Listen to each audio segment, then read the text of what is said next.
Kemarin kita melihat bagaimana pesan Kristus selalu pertama pertobatan, kemudian iman. Dalam Kisah Para Rasul 20 ayat yang ke-20 dan 21, Paulus berbicara kepada para penatua jemaat di Efesus. Dan ia menguraikan pesan Injil yang telah ia khotbahkan kepada mereka.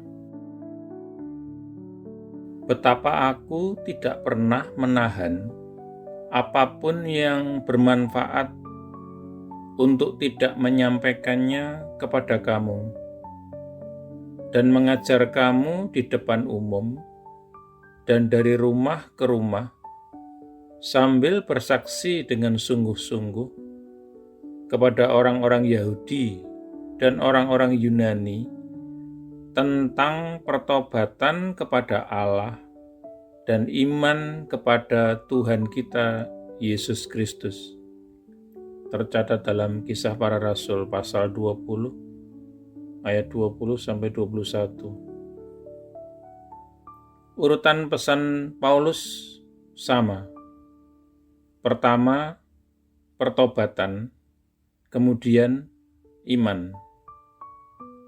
Akhirnya, seperti yang telah kita lihat dalam Ibrani pasal ke-6 ayat 1 dan 2, urutan doktrin-doktrin fondasi iman Kristen adalah pertama, pertobatan dari perbuatan-perbuatan mati. Kemudian iman, baptisan-baptisan, dan seterusnya. Tanpa terkecuali, di seluruh perjanjian baru, pertobatan adalah respons pertama terhadap Injil yang dituntut Allah. Tidak ada hal lain yang dapat mendahuluinya, dan tidak ada hal lain yang dapat menggantikannya. Pertobatan sejati harus selalu mendahului iman sejati. Tanpa pertobatan seperti itu, iman saja hanya merupakan pengakuan yang kosong. Inilah salah satu alasan mengapa pengalaman begitu banyak orang-orang Kristen dewasa ini begitu tidak stabil dan tidak teguh. Mereka berusaha membangun tanpa doktrin-doktrin fondasi yang pertama. Mereka mengaku beriman, tetapi mereka tidak pernah mempraktekkan pertobatan sejati. Sebagai akibatnya, iman yang mereka akui tidak mendatangkan bagi mereka baik perkenanan Allah maupun sikap penghormatan dari dunia. Di banyak tempat dewasa ini, penyederhanaan pesan Injil telah diambil satu langkah terlalu jauh. Pesan yang sering dikhotbahkan dewasa ini adalah percayalah saja.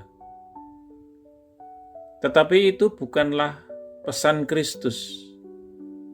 Kristus dan rasul-rasulnya berkhotbah, bertobatlah dan percayalah. Setiap pengkhotbah yang mengabaikan panggilan untuk bertobat sedang menyesatkan orang-orang berdosa dan salah menggambarkan Allah. Sebab Paulus memberitahu kita bahwa Tuhan sendirilah yang memerintahkan semua orang di mana saja untuk bertobat. Tercatat dalam Kisah Para Rasul pasal ke-17 ayat 30. Itu adalah perintah umum Tuhan. kepada seluruh umat manusia. Semua orang di mana saja harus bertobat. Kita berdoa. Terima kasih Bapa atas pesan yang sangat jelas dan berharga ini. Tolonglah aku untuk selalu menjaga pertobatan lengkap ini, pertobatan dan iman sebagai pusat hidupku. Aku memohon kepadamu di dalam nama Yesus dan dalam kasih karunia-Mu untuk menyingkapkan dosa-dosa yang tersembunyi di dalam hatiku, supaya aku dapat bertobat dan menerima pengampunan-Mu. Amin.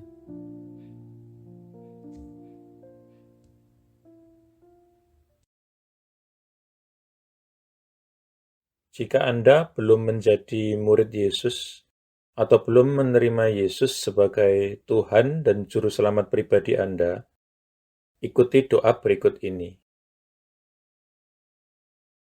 Tuhan Yesus Kristus, aku percaya bahwa Engkau adalah Anak Allah dan jalan satu-satunya menuju kepada Bapa, dan bahwa Engkau telah mati di kayu salib untuk dosa-dosa yang aku perbuat, dikuburkan, namun kemudian Engkau bangkit kembali dari antara orang mati, supaya aku dapat diampuni dan menerima hidup yang kekal.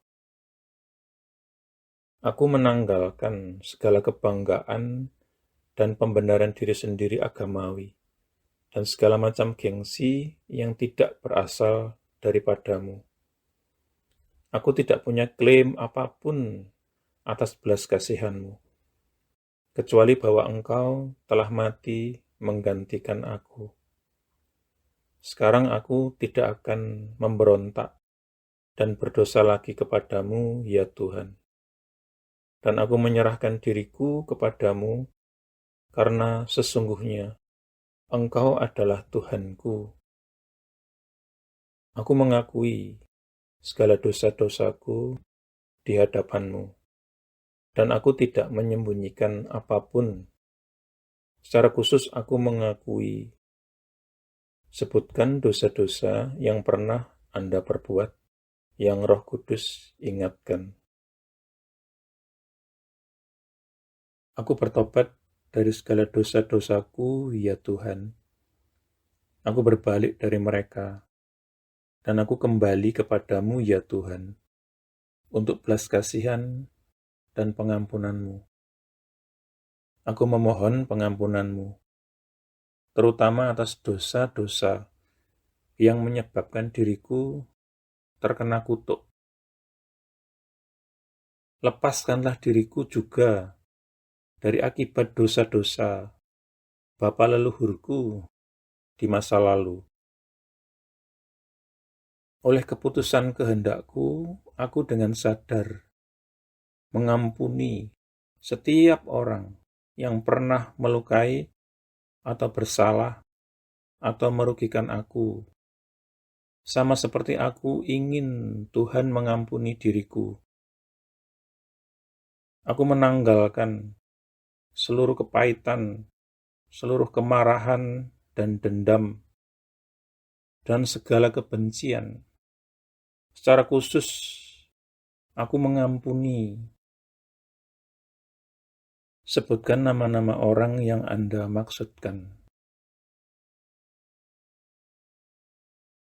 Aku membatalkan dan memutuskan segala hubungan yang pernah aku miliki dengan hal-hal okultisme dan segala macam agama palsu dan segala sesuatu yang berasal dari iblis. Seandainya aku masih punya barang-barang yang menghubungkan diriku dengan iblis, okultisme, dan agama palsu, aku berkomitmen saat ini, Tuhan, untuk menyingkirkan dan menghancurkannya. Dengan ini pula aku membatalkan segala hak atau kekuasaan yang dimiliki iblis atas tubuhku dan kehidupanku. Tuhan Yesus, aku berterima kasih bahwa di kayu salib Engkau telah menanggung segala kutuk yang mungkin mengikat diriku selama ini. Engkau telah dijadikan kutuk, supaya aku dapat ditebus dari setiap kutuk dan mewarisi berkat-berkat Allah. Atas dasar itu, aku memohon Engkau, Tuhan, untuk melepaskan aku dan membebaskan aku dari segala kutuk yang mengikat kehidupanku di dalam nama-Mu, Tuhan Yesus Kristus. Aku menyerahkan diri dan menundukkan diri kepadamu, ya Tuhan, dan aku melawan iblis. Dengan iman, aku menerima kelepasanku sekarang, dan kuucapkan terima kasih, Tuhan, untuk kelepasan ini. Amin. Selanjutnya, Anda bisa mendapatkan pengajaran meletakkan fondasi bagi murid Yesus dengan subscribe di channel ini. Tuhan Yesus memberkati.